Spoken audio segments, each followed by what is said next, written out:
El día de mi retiro me acusaron de fraude corporativo, lo que no sabía es que estaba preparado. El día de mi retiro amaneció con un cielo ridículamente azul. De esos que parecen una burla. 32 años en la empresa. 3 décadas convirtiendo caos en orden. Balances en crecimiento, silencios incómodos en decisiones que nadie más se atrevía a firmar. Y aún así, mientras ajustaba el nudo de mi corbata frente al espejo, sentí una presión extraña en el pecho. No era nostalgia, era otra cosa. Una intuición vieja, curtida, de las que solo se desarrollan cuando sobrevives demasiado tiempo en salas de juntas. No me equivoqué. La ceremonia estaba programada para las 11. Café caro, sonrisas ensayadas. Discursos sobre el legado y visión. A las 10:47.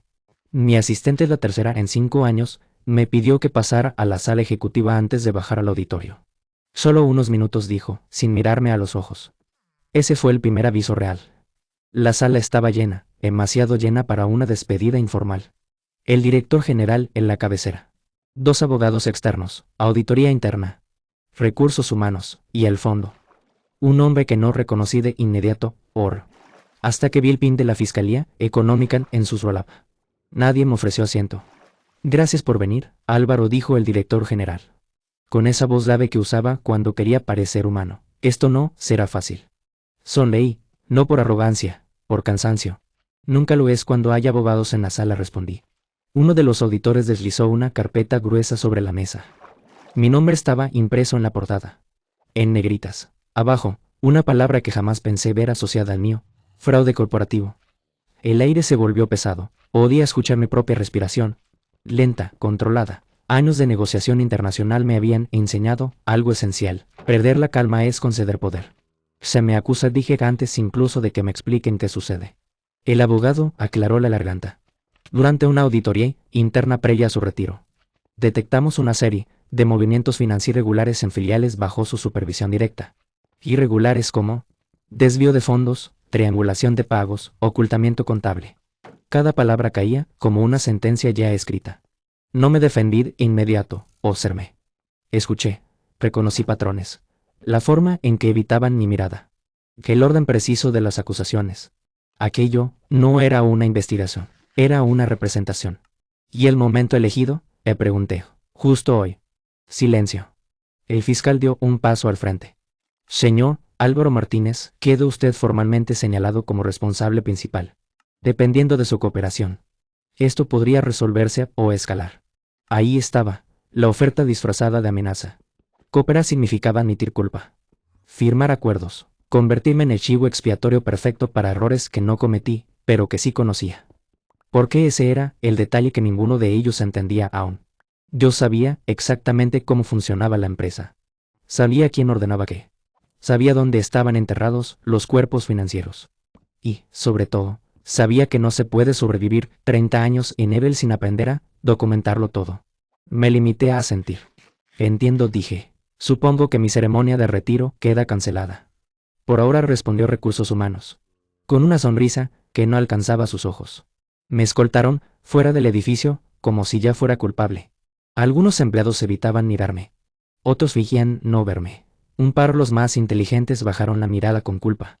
En el estacionamiento, el cielo seguía siendo obscenamente azul. Subí a mi coche, cerré la puerta. Por primera vez en horas, dejé escapar el aire que estaba conteniendo. No sentí miedo. Sentí claridad. Encendí el motor, pero no arranqué. Abrí el compartimento lateral y saqué una libreta negra. Gastada en las esquinas, no tenía logotipos ni títulos. Solo fechas, nombres, decisiones. Correos respaldados, reuniones anotadas con precisión quirúrgica. 32 años de registros. Nunca confié del todo en los sistemas internos. Nunca dejé decisiones críticas sin rastro. Nunca firmé algo sin dejar constancia del contexto real. No por paranoia. Por supervivencia. Ellos pensaban que yo había llegado a la final de mi historia. Lo que no sabían es que apenas estaba comenzando a contarla. Las primeras 48 horas fueron un manual perfecto de demolición pública. Antes del mediodía del día siguiente, mi nombre Jazz circulaba en los pasillos como una advertencia. Al anochecer, algunos medios financieros hablaban de presuntas irregularidades y de una investigación en cursos. Para el tercer día, la palabra presuntas había desaparecido. que supervisa el cumplimiento de los acuerdos convenidos en la Convención sobre Cambio Climático. Abuso de confianza. Caída de un gigante corporativo. Era fascinante lo rápido que se reescribe una reputación. Mis cuentas fueron congeladas de manera preventiva. El consejo suspendió mi pensión ejecutiva. Mi correo corporativo dejó de existir como si jamás hubiera trabajado allí. Incluso, el chofer que la empresa me asignó durante años dejó de contestar mis llamadas. No lo culpo, el miedo es contagioso. Mi abogado, un excelente, caro y visiblemente incómodo fue, claro desde la primera reunión. Álvaro, el caso está mal, dijo, midiendo cada palabra. Hay documentos firmados por ti, autorizaciones, correos. Asentí. Claro que los hay. Entonces, lo mejor sería negociar. Reducir daños, tal vez evitar prisión. Me recosté en la silla y lo observé con calma. ¿Tú crees que yo firmé desvíos de fondos durante 30 años sin saber lo que hacía? No respondió. Eso también era una respuesta. La fiscalía jugaba bien, filtraban información selectiva. Cada documento parecía fuera de contexto, presentado como una prueba irrefutable. Nadie hablaba de los correos previos. Nadie mencionaba las reuniones donde yo advertí riesgos. Nadie citaba los informes que rechacé y devolví corregidos. La narrativa ya estaba escrita. El ejecutivo veterano que abusó de su poder antes de retirarse. Y lo más inquietante es eso. Funcionaba. Recibí mensajes de antiguos colegas que no decían nada concreto. Espero que se aclare todo, es una situación difícil. Frases suecas, diseñadas para no comprometerse. Incluso yo, mirándome desde fuera, habría pensado que estaba acabado. El fiscal no ofreció un acuerdo al quinto día. Confesión parcial, devolución de fondos. Sentencia reducida. A cambio, cooperación total. ¿Y quién queda limpio?, pregunté. La empresa respondió sin titubear. Usted es un caso aislado. Sonreí por primera vez desde que todo comenzó. Siempre quise ser especial, dije. Rechacé el acuerdo. Eso cambió el tono. Las siguientes semanas fueron un desgaste calculado. Citaciones constantes, declaraciones largas, preguntas repetidas hasta el cansancio. Buscando una contradicción, una grieta, un error humano. Me observaban esperando ver cansancio, arrogancia, desesperación. Les di exactamente lo que esperaban. Me mostré agotado, confundido en detalles menores, humillado. Permití que creyeran que el tiempo estaba de su lado. Mientras tanto, cada noche, en el silencio de mi estudio, abría la libreta negra. No era solo un registro, era un mapa. Fechas que coincidían con decisiones del consejo. Correos impresos donde se me ordenaba aprobar movimientos temporales. Notas manuscritas de reuniones donde advertí consecuencias legales. Firmas, testigos, versiones preliminares y versiones finales de los mismos documentos chinanos, alteradas después de pasar por otros escritorios. No guardé eso para defenderme. Lo guardé porque sabía que algún día alguien intentaría culpar a otro para salvarse. El momento llegó cuando menos ruido hacía. Una tarde, mi abogado entró a mi casa con el rostro pálido. Van a ampliar los cargos, dijo. Quieren convertirte en el eje central del caso. Si esto sigue así, apalaré todo, terminé la frase. Lo sé. Me miró con una mezcla de lástima y frustración. Álvaro, ¿y algo que no me estés diciendo? Caminé hasta el escritorio. Abrí el cajón inferior, saqué la libreta y la coloqué frente a él. Hay muchas cosas, respondí, pero aún no es el momento. Esa noche, encendí mi computadora personal por primera vez desde que comenzó todo. No la que usé en la empresa, la mía. Sin rastreos, sin accesos compartidos. Redacté un correo breve, preciso, dirigido a una sola persona que llevaba años evitando aparecer en público. No pedí ayuda, no hice amenazas. Solo escribí una frase. Y si caigo yo, caemos todos. Y tú sabes que tengo cómo demostrarlo. Lo envié. Al cerrarlo, la laptop, por primera vez desde el día de mi retiro, dormí profundamente. Ellos creían que yo estaba acorralado.